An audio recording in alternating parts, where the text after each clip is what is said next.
Serviceability limit state, SLS, is defined as the state of design beyond which a structural system loses operationally its serviceability for the actual service load that the structure is subjected to.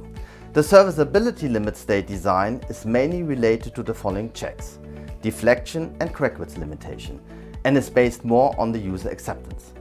For usual floors, the serviceability is satisfied by applying certain rules and attention to detail to the floor execution.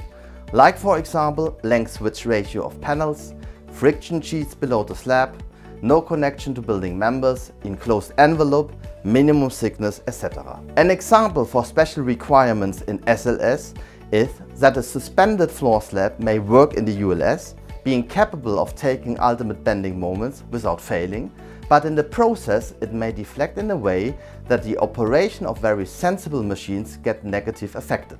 Another example, a special coating needs to be applied on a seamless floor, for example for the food industry. In order to remain crack-free, the coating requires a very tight crack width limitation of the actual floor. Special serviceability requirement, like a tight crack width limitation by calculation, can be governing over the load design and determine slab depth and/or amount of reinforcement. Steel fibers are efficiently contributing to a crack width limitation. They are reducing the crack distance and the difference in strain, and thus significantly reduce the amount of otherwise required reinforcement. To conclude, we can say that ordinary floors in SLS requirements are satisfied by detailing principles. In case a special requirement is demanded, mostly a tight crack width limitation, the contribution of steel fiber reinforced concrete is very effectively.